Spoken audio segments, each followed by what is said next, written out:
जावद हलचल में आप सभी दर्शकों का स्वागत है। आज की खास रिपोर्ट हबीब राही के साथ।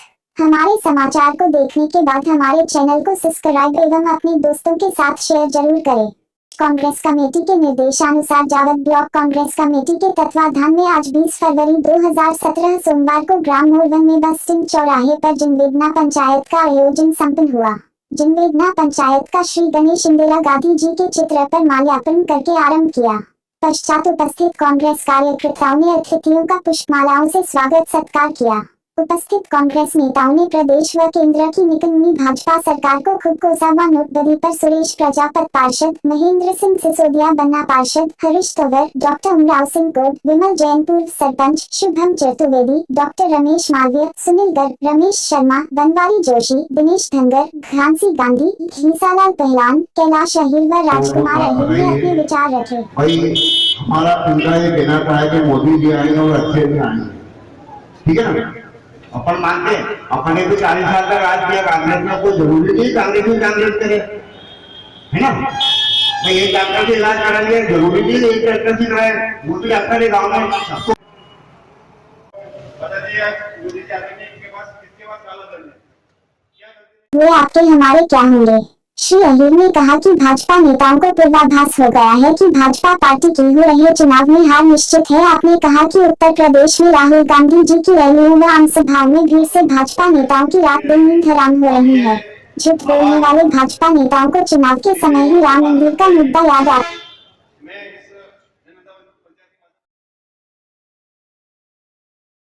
है, वो करती है। श्री अहिर ने काला धन पर बोलते हुए कहा कि चुनाव पूर्व भाजपा नेताओं ने कहा था कि प्रत्येक मतदाताओं के खाते में विदेशों से काला धन लाकर 15-15 लाख रुपए खाते में डाले जाएंगे। आज तक किसी के खाते में काले धन की राशि नहीं आई। वहीं हजारों जन कल्याणकारी योजनाएं चलाई जा रही है जो कांग्रेस की देन है। भाजपा नेताओं ने सिर्फ योजनाओं के नाम बदल दिए, साथ ही योजनाओं में दिनांकें व भाजपा नेताओं के चमचे ही फायदा उठा रहे हैं। आम जनता को कोई लाभ नहीं मिल रहा है। चारों ओर भ्रष्टाचार चरम पर है। पटवारी नामांतरण के पैसे ले रहे हैं, पुलिस भ्रष्टाचार में डूबी हुई है। ये सब भाजपा नेताओं के इशारों पर जनता का शोषण होता रहा है। इसलिए इस भ्रष्ट निकम्मी भाजपा सरकार को उखाड़ फेंकना है। आपने कहा कि नोटबंदी से आम जनता परेशान है, मुआवजे में पक्षपात किया गया है।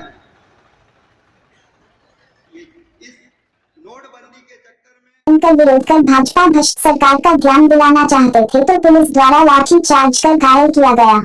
साथ ही जावद क्षेत्र के विधायक की नींद अभी से हराम हो रही है क्योंकि गत विधानसभा चुनाव में भाजपा के गढ़ में भारी मतों से जनता ने इस भ्रष्ट विधायक को हराकर भाजपा के गढ़ को तोड़ा है। इसलिए भ्रष्ट विधायक श्री अहिर से चिंतित है।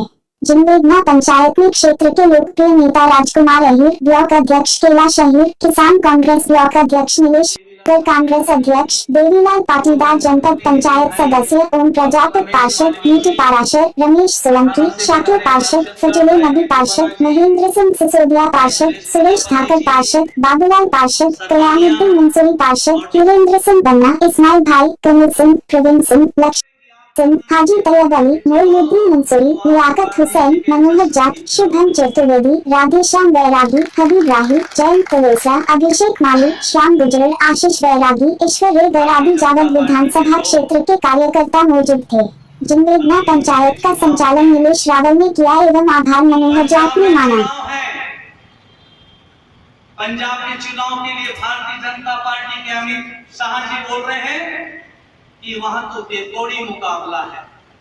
इतनी जल्दी इनको पता चल गया है कि त्रिकोणीय मुकाबला है।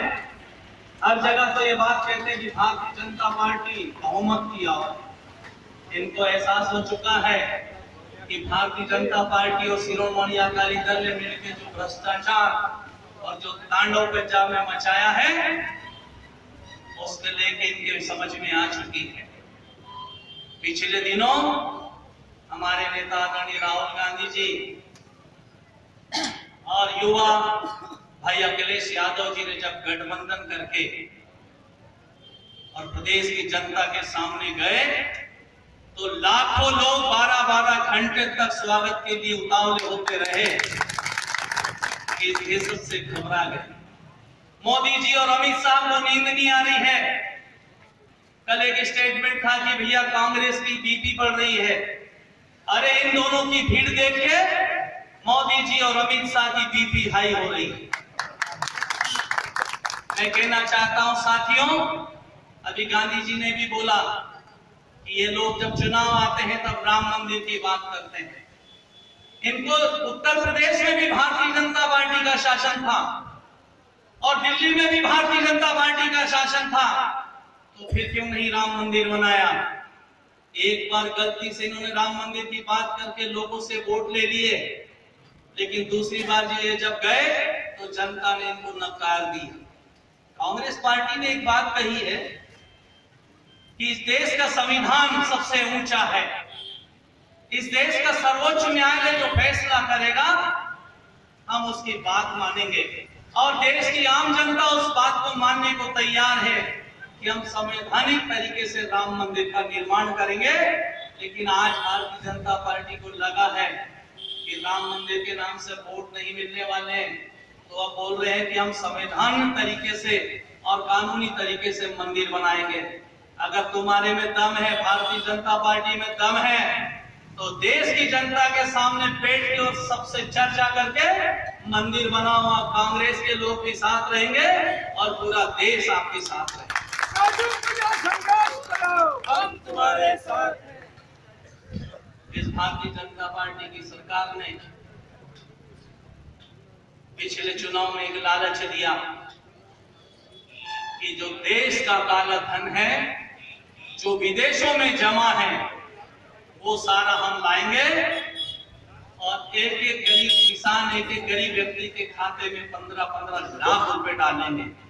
मुझे तो लग रहा है कि 15 रुपए भी खाते में नहीं आए। ये भारतीय जनता पार्टी का झूठा प्रचार। एक वातावरण पूरे देश में बनाया गया और उस वातावरण का ये हुआ कि मोदी जी को लोगों ने प्रधानमंत्री बना दिया। प्रधानमंत्री जी आपको 3.5 साल हो गए, आप बताइए देश के किसानों के लिए क्या किया, गरीबों के लिए क्या किया और मजदूरों के लिए क्या योजना बनाई है? आप बताइए इस देश की जनता को। अभी एक उज्ज्वला योजना चलती है जिसमें पेट्रोल पंप पर आपने देखा कि बड़े बड़े पोस्टर लगा दिए प्रधानमंत्री जी के, यहाँ के विधायक गरीब और जिनकी फसलें नष्ट हो गई है उन लोगों के साथ ऐसा मजाक करते हैं। जिन लोगों की फसलें नष्ट हुई उनको कोई मुआवजा नहीं मिला है।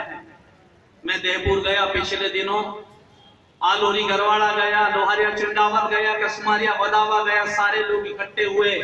लेकिन आज तक हमने कलेक्टर महोदय को भी आवेदन दिया है कि आपके सरकारी कर्मचारियों ने इस बात को तहकीकात किया है कि नुकसान हुआ है, मुआवजा दिया जाए, लेकिन आपने मुआवजा नहीं दिया है। मुआवजे में भी पक्षपात किया गया है। ये बात कर रहे हैं बीमा योजना की। साथियों, 2002 में मध्य प्रदेश के पूर्व उप मुख्यमंत्री आदरणीय सुभाष यादव जी, जो कि किसानों के नेता थे, आज आपने देखा कि मनासा क्षेत्र में, निमाड़ क्षेत्र में जितने भी बड़े बड़े डैम बने हैं वो कृषि मंत्री सुभाष यादव जी ने बनवाए। एक दिन में मुझे याद है चुनाव होने वाले थे, 25 डैमों का उद्घाटन किया। गांधी सागर गोलिया से गरुड़ तक आकर और मनासा और चमलेश्वर जाके मलारगढ़ में आखिर में 12 घंटे तक वो घूमते रहे और उन किसानों को 25 डैम की सौगात दी। ये होते हैं कांग्रेस के नेता। और हमारे सकलेचा जी, एक बाणदा बांध की योजना है और उस बाणदा बांध में कम से कम नहीं तो 50 गांव को जो फायदा मिलने वाला था, अगर डैम बनता है तो एक छोटा सा डैम बना रहे। जो करोड़ों रुपए का डैम था उसको आज 2 करोड़ रुपए पे लिया है। जो करीबन 70-80 करोड़ रुपए की योजना थी उसको 2 करोड़ रुपए ला के रख दिया। पहले भी 3 गांव उसमें डूब में जा रहे थे, जेतलिया, बांगड़ा और झोपड़िया, ये 3 गांव डूब में जा रहे थे। और अगर हम बड़ा बांध बनाते हैं तो 3 ही गांव डूब में जाएंगे, लेकिन 50 गांव के हजारों हेक्टेयर लोगों को पीने का पानी मिलेगा। ऐसी योजना हमारे पास है। लेकिन आदरणीय ये जन नेता बने फिर रहे सकलेचा जी और जाके कहते हैं कि बांधा बांध अब की बात बनाना। छातला में एक बांध है नया पुराना, आपने देखा होगा कि टूटने की स्थिति में आ गई। किसी नेता की हिम्मत में, भारतीय जनता पार्टी के नेताओं की, अधिकारी वहां गए और गांव के लोगों ने जब बताया कि बांध टूटने वाला है, तब इनकी नींद खुशी हो रही है। विजय का डिकेन में आप चले जाइए, जहां भारतीय जनता पार्टी का गढ़ था, वहां से हम इस बार 700 वोटों से जीते हैं। ऐसे 50 पोलिंग है जहां भारतीय जनता पार्टी 60 साल से जीत रही थी, 50 साल से जीत रही थी, वहां एक कांग्रेस के छोटे से कार्यकर्ता ने चुनाव जीत के दिया। और वो देश के नेता है राहुल गांधी, जो एक पीड़ित महिला को अस्पताल में देखने जा रहे थे, तो उनको पुलिस वालों ने रोक दिया। ये लोकतंत्र का गला घोटना चाहते हैं। हमें सावधान रहना पड़ेगा, गांव गांव में हमको बोलना पड़ेगा। और गरीब किसान और मजदूरों से मैं अनुरोध करना चाहता हूं कि आप कोई छोटा मोटा लालच देके, देखता हूं कि प्रधानमंत्री और इंदिरा आवास योजना का नाम बदल के मुख्यमंत्री आवास कर दिया, प्रधानमंत्री आवास कर दिया। उस प्रधानमंत्री आवास योजना में भी मैं देखता हूं कि लोग बैंक के चक्कर काटते। मुख्यमंत्री जी कहते हैं कि 10,000 लोगों को लोन दिया जाए, या कोई भी बैठा हो वो बताए मुझे कि किसका बैंक से लोन पास हुआ। हजारों केसेस पड़े हैं, और वो केस पड़े हैं जिनमें सरकार की योजना थी कि सब्सिडी मिलेगी 30%। अभी मैं 3 दिन पहले जब यूको बैंक में गया तो 50 केस ऐसे थे जो वापस भेज दिए। मैंने क्यों, आपने केस क्यों भेजे? बोले इनकी सब्सिडियां खत्म हो। ये मध्य प्रदेश और दिल्ली की सरकार बैठ के गरीबों का शोषण करना चाहती है। जब सब्सिडी उन लोगों के लिए है जो छोटे लोग हैं, जो अपना व्यापार व्यवसाय करना चाहते हैं, जो अपने छोटे छोटे खेतों में मोटर और पाइप लाके अपनी खेती को उन्नति की ओर ले जाना चाहते हैं, उन लोगों को सब्सिडी दी। हम स्थानीय लोगों को रोजगार देंगे। जाट क्षेत्र में गए थे, बोले एक लोहे का कारखाना बनाए। लोहारिया जाट के भाई श्याम जी खड़े हैं। आज तक कोई वहां पे कारखाना बना लोहे का? जोर से बोलो जरा, आवाज नहीं आ रही। नहीं बना। वहां बोला लोहे का कारखाना बना रहे हैं। डिकेन में भगवानपुरा में एक सौर ऊर्जा का प्लांट बनाया है, हजारों लोगों को रोजगार देंगे। वो मात्र जावर क्षेत्र के और सब मिला के 20 से 25 मजदूर लोग काम कर। करोड़ों रुपए की योजना, सरकार का पैसा, सरकार की जमीन, और सरकार को लाइट 10 गुना भाव में ये लोग बेच रहे हैं। उसमें सीधी सीधी सकलेचा जी की लेन देन। और योजना बना रहे हैं। अभी हम पिछले दिनों गए, भाई दिनेश हरकर जी, हमारे बंटी भाई मंसूर, ये नए गांव के पार्षद हैं।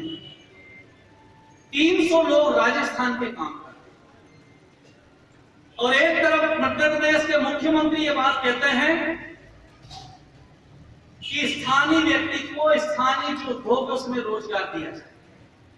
300 लोग राजस्थान के काम कर रहे हैं, और हमारे नया गांव की कोई स्थिति है, हमारी सीसीआई फैक्ट्री थी जिससे हजारों लोगों को रोजगार मिलता था, लेकिन वो स्थानीय फैक्ट्री बंद हो गई।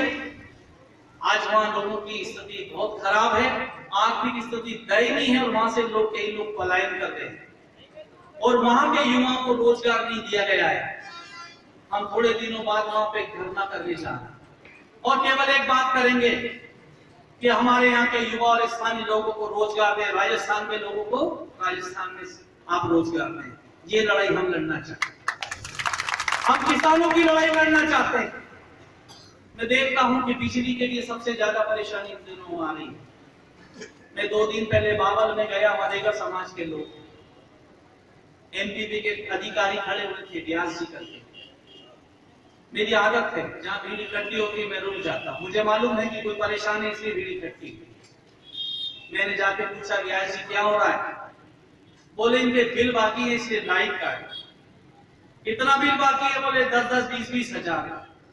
मैंने कितने टाइम से बाकी? तो बोले 15-20 साल हो गए। तो मैंने आज के दिन आपको मिला लाइट काटने का। जब आपका बिल 500-1000 का होता है तब आप उसके घर पे चलते। लेकिन हमारे लोगों को मानसिक प्रताड़ना नहीं। इनको मालूम है कि जो छोटा समाज है, कि रेगर समाज है, या एससी का जो समाज है पूरी तरीके से कांग्रेस के साथ। मैंने उनके अधिकारी जो हैं एमटीवी के एसी वर्मा जी, जो सबसे बड़े अधिकारी नीमच बैठे, मैंने उनसे चर्चा की। उनने कहा आपके 15-20 हजार से भी आप 200-500 जमा करा दो, लाइट चालू कर दो। ये आदेश मैंने एसी का उस व्यास जी को दिलवाया। ऐसे कई जगह हैं गांव में मैं देखता हूं कि कहीं 100 की डीपी बिना सोचे समझे परिणामों पर विचार किए बगैर नरेंद्र मोदी जी ने जो नोटबंदी लागू की, उससे देश की अर्थव्यवस्था चौपट हो गई, विकास दर गिर गई। नोट भारतीय मुद्रा की कीमत विदेशी मुद्रा की तुलना में घटती जा रही है। काला धन न तो बाहर आया, न भ्रष्टाचार रुका, अपितु गरीब। भारतीय राष्ट्रीय कांग्रेस दिल्ली के निर्देशानुसार मध्य प्रदेश कांग्रेस कमेटी के अध्यक्ष भाई अरुण यादव जी के मार्गदर्शन में ब्लॉक कांग्रेस कमेटी जावत के नेतृत्व में आज जो धरना नोटबंदी को लेके एक जन वेदना, जनता की वेदना को कांग्रेस पार्टी ने आज जनता के बीच में रखा है। पिछले दिनों नोटबंदी से जो परेशानियां आम किसान, गरीब मजदूर को जो घंटों लाइन में लगना पड़ा, जो अपनी मेहनत और मजदूरी का पैसा जो बैंक में जमा कराते थे, जो स्वयं का पैसा है, उसको निकालने के लिए लाइनों में लगना पड़ा, धक्के खाने पड़े। इसको कांग्रेस पार्टी ने जनता के बीच में ग्राम जावत विधानसभा के ग्राम मोरवन में आयोजित किया, जिससे किसानों की पीड़ा सुनने को मिली है।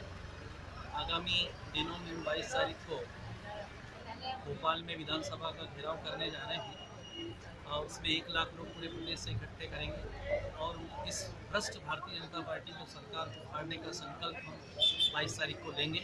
तब तक हम लोग चैन से नहीं बैठेंगे। हमारी पार्टी किसान, मजदूर और गरीबों के हक के लिए हमेशा लड़ाई लड़ती है और लड़ती रहेगी। आज के इस धरने में जो जनता का समर्थन और किसान भाइयों का, गरीबों का जो समर्थन मिला, उसके लिए हम बहुत आभारी हैं। जय हिंद, जय कांग्रेस।